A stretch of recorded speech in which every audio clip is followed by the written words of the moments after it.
Well, police are investigating two shootings that happened within an hour of each other in Decatur. One person was hurt after being shot near College Street and Leafland Avenue. And officers in that area say they heard several gunshots after 10 o'clock. They say a 36-year-old man was taken to the hospital after he was shot several times. Police say his condition is serious but stable. About an hour before that, shots were fired near the intersection of Division and Union Streets. Two people in a car were shot at, but nobody was hurt. That vehicle was damaged. At this time, police don't believe the two events are related. A man in Champaign, already in jail for aggravated battery, has now been charged with murder.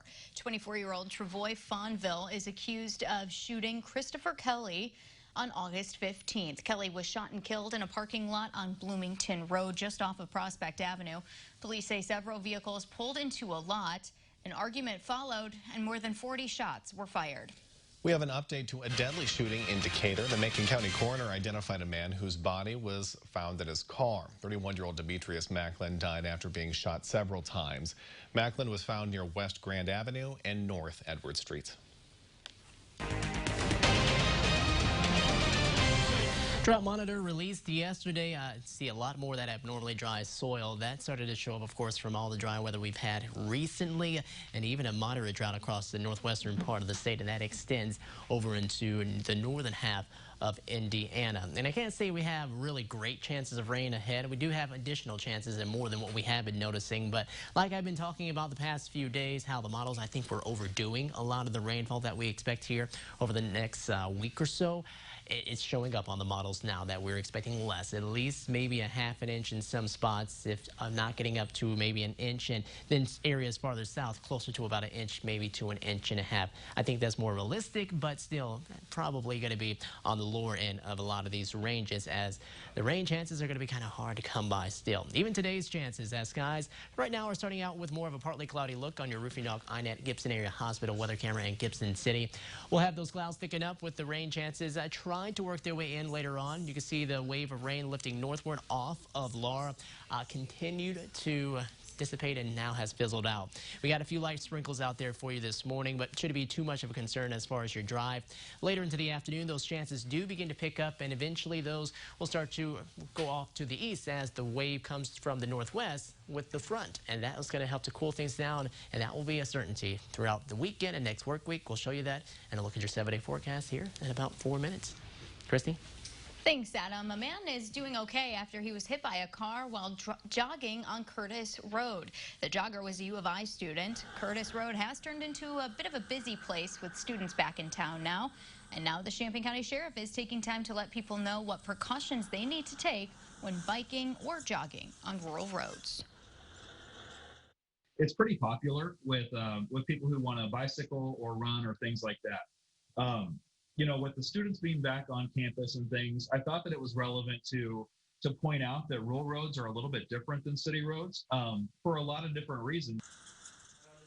The sheriff says drivers should always be prepared for unexpected obstacles. Runners should wear reflective gear when they are out at night, and bikers need lights on the front and back of their bicycle after dark. Both bikers and runners should go against the flow of traffic to see the cars coming towards them.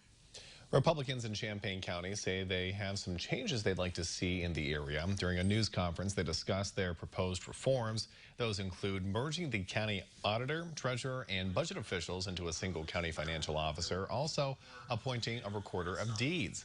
Now, the timeline for these changes are different for every position. A financial officer would require a state statute, while the recorder of deeds change could actually have to be a countywide referendum. Well, streaming platforms may have become your best friend for entertainment in the past few months. It sure has, but you can finally sit down in a theater again to watch a movie because the Champaign AMC has reopened. So have the ones in Springfield. WCIA 3's Karina Rubio is live in Champaign with more. Good morning, Karina. Hey, Christy, Matt, good morning. You know, the weekend is finally here, and if you're looking for something to do, this AMC Theater did open back up yesterday, but of course, there are some new safety measures you have to follow, and right when you even go to book a ticket, they pop up right there, and once you select your seat, it starts blocking off the other ones around it to allow for social distancing. But there are, of course, more requirements. You'll have to wear a mask, except when eating and drinking when you're seated inside the theater, and there's also enhanced safety measures for cleaning. Even though you might not want to say goodbye to your couch for movie watching, one film critic that I spoke to says the full experience is in front of the big screen. You can have, a big screen TV at home, but it's not the same, as being dwarfed by that huge image on the screen that you get at the movie theater. And also there's something to be said, and I've said this many times, there's something to be said with sharing in this experience in the dark with a bunch of strangers. And Christy, as you mentioned, the ones in Springfield for AMC are open as well. Reporting in Champaign, Karina Rubio, WCIA3, your local news leader. All right, thank you, Karina. Well, many industries have been hit hard by shortages. Still to come in the 6 o'clock hour of the morning show, how the pandemic is now impacting hardware stores and lumber suppliers. But before we go, let's get one last check of the weather. Hey, Adam. Hey there, Max. So we expect things to cool down, and are you ready for a cool down? It comes in tomorrow. We'll see more of it next week.